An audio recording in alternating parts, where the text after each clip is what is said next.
Evangelho de João, capítulo 12, versículos 1 a 11. A unção em Betânia, Lázaro não deve continuar vivo. O Senhor esteja convosco, Ele está no meio de nós. Proclamação do Evangelho de Jesus Cristo, segundo João. Glória a vós, Senhor. 6 dias antes da Páscoa, Jesus foi a Betânia, onde morava Lázaro, que ele havia ressuscitado dos mortos. Ali ofereceram a Jesus um jantar. Marta servia e Lázaro era um dos que estavam à mesa com ele. Maria, tomando quase meio litro de perfume de nardo puro e muito caro, ungiu os pés de Jesus e enxugou-os com seus cabelos. A casa inteira ficou cheia do perfume do bálsamo. Então falou Judas Iscariotes, um dos seus discípulos, aquele que o havia de entregar. Por que não se vendeu este perfume por 300 moedas de prata para ajudar aos pobres? Judas falou assim não porque se preocupasse com os pobres, mas porque era ladrão. Ele tomava conta da bolsa comum e roubava o que se depositava nela. Jesus, porém, disse: Deixa-a. Ela fez isto em vista do dia de minha sepultura. Pobres sempre os tereis convosco, enquanto a mim, nem sempre me tereis. Muitos judeus, tendo sabido que Jesus estava em Betânia, foram para lá, não só por causa de Jesus, mas também para verem Lázaro, que Jesus havia ressuscitado dos mortos. Então, os sumos sacerdotes decidiram matar também Lázaro, porque por causa dele, muitos deixavam os judeus e acreditavam em Jesus. Palavra da salvação.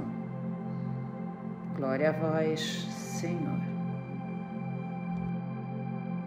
Jesus, porém, disse: Deixa-a. Ela fez isto em vista do dia de minha sepultura. João, capítulo 12, versículo 27. Jesus faz sua esta palavra: Pobres sempre os haveis de ter convosco, a mim nem sempre me tereis. Com isto não faz caducar a força dos oráculos antigos. Compraremos os necessitados por dinheiro e os pobres por um par de sandálias. Mas convida-nos a reconhecer a sua presença na pessoa dos pobres, que são seus irmãos. Nesta segunda-feira da Semana Santa, a liturgia nos traz a passagem da unção de Betânia, onde Nosso Senhor está na casa de Lázaro, a quem havia ressuscitado dos mortos, e Maria unge seus pés com grande amor. O amor não calcula, não mede, não repara em gastos, não coloca barreiras, mas sabe doar com alegria, busca somente o bem do outro, vence a mesquinhez, a avareza, os ressentimentos, o fechamento que o homem às vezes carrega em seu coração. Aí existe um caráter simbólico, antevendo o sepultamento de Jesus. Deixa-a, ela fez isto em vista do dia de minha sepultura. E também um paralelo com o Cântico dos Cânticos, livro bíblico, onde o Espírito Santo se utiliza da imagem de unções com perfumes preciosos para falar da relação de amor e fidelidade entre Deus e o seu povo. O capítulo 1, versículo 12, assim mostra: Enquanto o rei está sentado à sua mesa, o meu nardo exala o seu perfume. O amor e a intimidade durante a unção dos pés de Jesus contrasta com o tom mesquinho com que Judas Iscariotes, o traidor, se manifesta. Porque não se vendeu este perfume por 300 moedas de prata para as dar aos pobres? O que disse não parece ser nenhuma barbaridade, à medida que estava de acordo com a doutrina de Jesus. Mas João esclarece.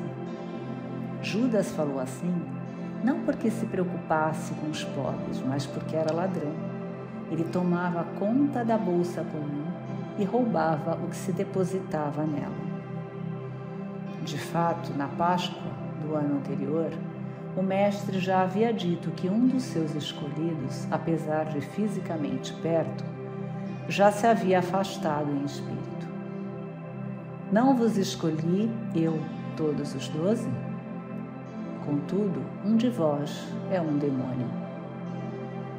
É bastante significativo Jesus ter pronunciado tais palavras durante o seu sermão eucarístico, porque foi precisamente por desacreditar da Eucaristia que a fé de Judas sucumbiu.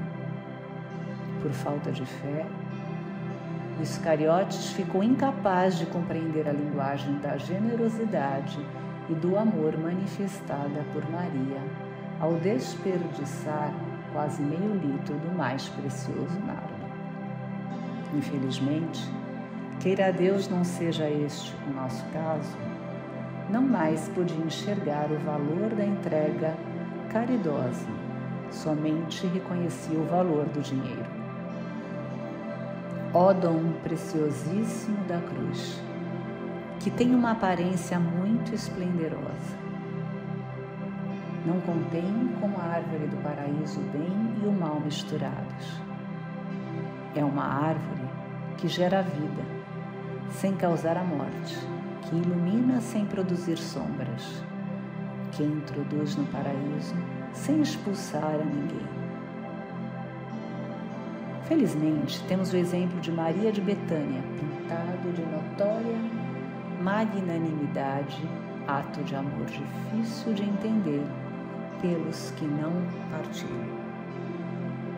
O Evangelho de hoje evidencia Maria e Judas, a caridosa e o traidor, e nos convida a refletir profundamente sobre como tratamos o Filho de Deus e como queremos nos posicionar daqui em diante para termos o direito de com Ele conviver na felicidade eterna do reino, do qual somos herdeiros. Paz e bem.